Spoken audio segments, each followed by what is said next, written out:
Les avocats sont vite reconnus par leur robe noire ou encore toge, un habit sacré qu'ils portent lors des audiences tenues dans les différentes juridictions. C'est leur costume d'exercice professionnel.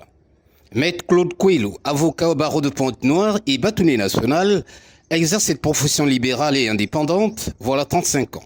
Il édifie le commun des mortels sur l'accès au métier d'avocat au Congo-Brazzaville. La première, c'est obtenir déjà un Master 2 en droit, passer le concours de l'École nationale d'administration filière barreau, donc l'ENAM, y faire 3 ans, obtenir le certificat d'aptitude à la profession d'avocat, et après seulement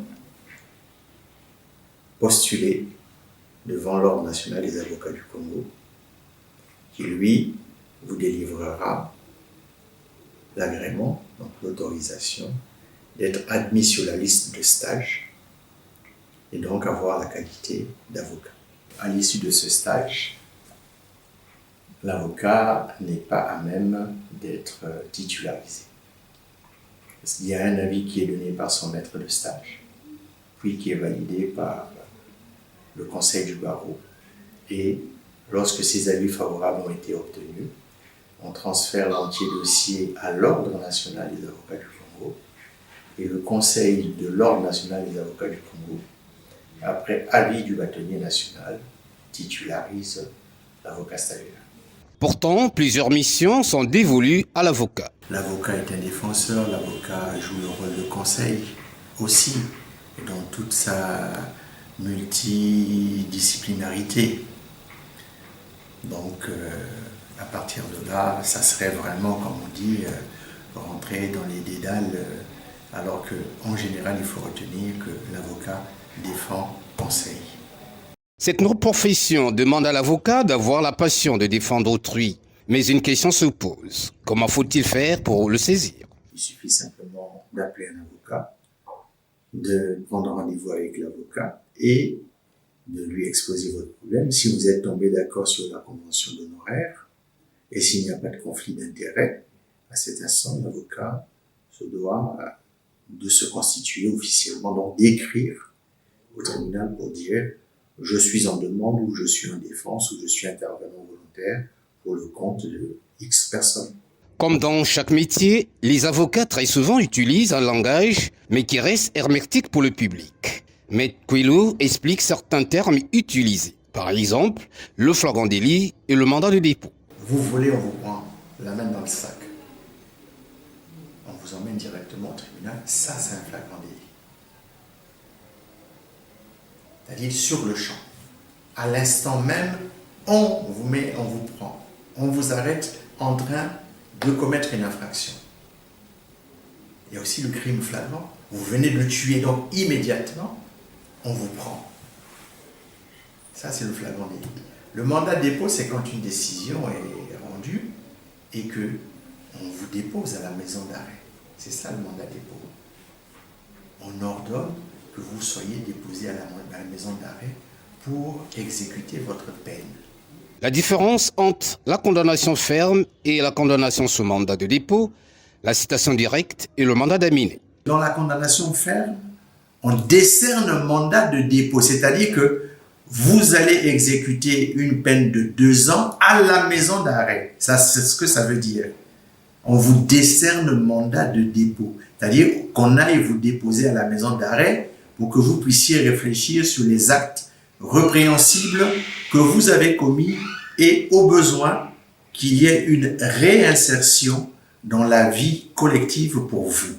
C'est ça le rôle de la prison, c'est emmener les gens à payer ce qu'ils ont fait de mal, mais leur permettre aussi, durant cette période, de se remettre en question et de changer de posture. Et puis vous avez la citation directe. Vous voulez qu'immédiatement, la personne qui a commis une infraction pénale soit citée directement devant un tribunal. C'est ce que l'on appelle la citation directe. C'est vous qui avez l'initiative de la poursuite.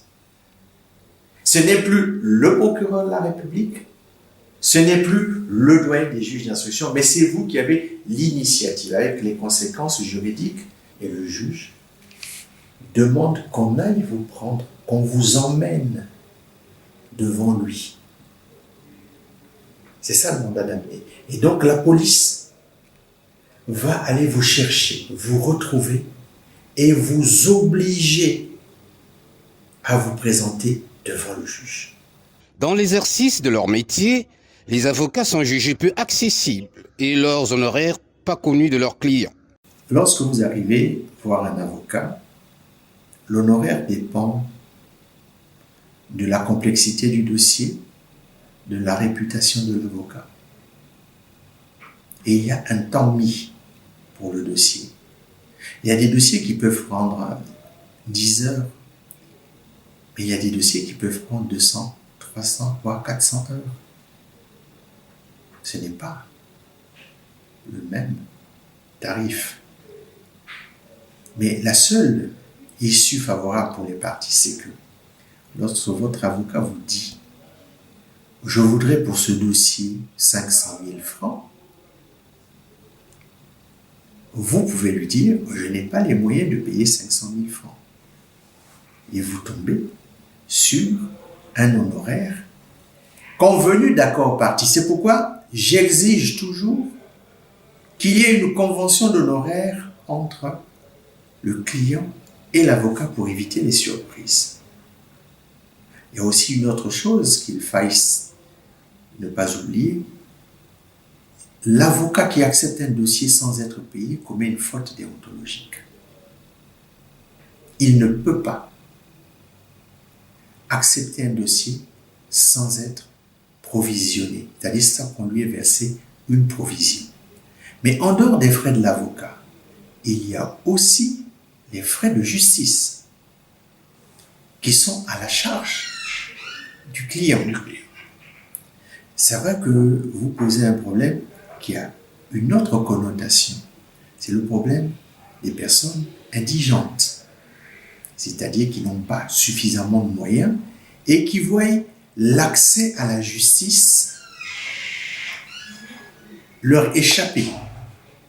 Or, et c'est là, si vous avez suivi mon allocution, j'en ai fait état, il y a ce que l'on appelle l'aide juridictionnelle d'État. Au Congo, la loi a été votée depuis 1984. Mais l'avocat a-t-il des qualités pour bien exercer son travail? Si vous semez, vous récoltez. Si vous faites de la procrastination, vous ne serez pas un bon avocat. Si vous êtes rigoureux, vous serez un bon avocat. Tous les jours, on apprend. Tous les jours, c'est une facette du métier que vous apprenez. On peut avoir toute l'intelligence nécessaire, mais il y a les ficelles du métier qui s'apprennent. Il y a l'expertise qui s'acquiert. C'est comme le vin, ça se bonifie. L'avocat se bonifie au fur et à mesure parce que, ayant vu plusieurs dossiers, plusieurs facettes, mais il commence à se faire, comme on dit, la main. Et il peut façonner différemment. Donc, je proscris la paresse et j'encourage la rigueur au travail. L'avocat peut-il bénéficier d'une immunité? Déjà, tous les propos qu'il tient quand il a sa robe, ben, on ne peut pas le poursuivre pour ses propos. Donc, il a déjà cette immunité dans sa liberté de parole.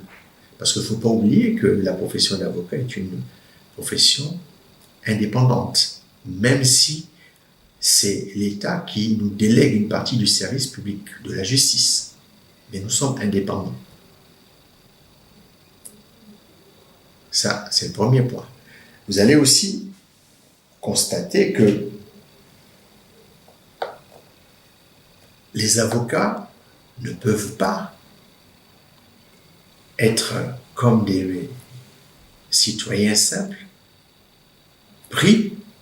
Il faudrait passer d'abord par monsieur le procureur général. Et c'est monsieur le procureur général qui, lui, demande au bâtonnier et porte porte à la connaissance du bâtonnier les faits qui sont reprochés à cet avocat. Mais on ne peut pas aller prendre comme ça un avocat. Il faut d'abord saisir M. le procureur général, après les cours d'appel, le procureur général, après la Cour suprême. Aujourd'hui, 273 avocats sont inscrits au barreau national du Congo, au Brazzaville.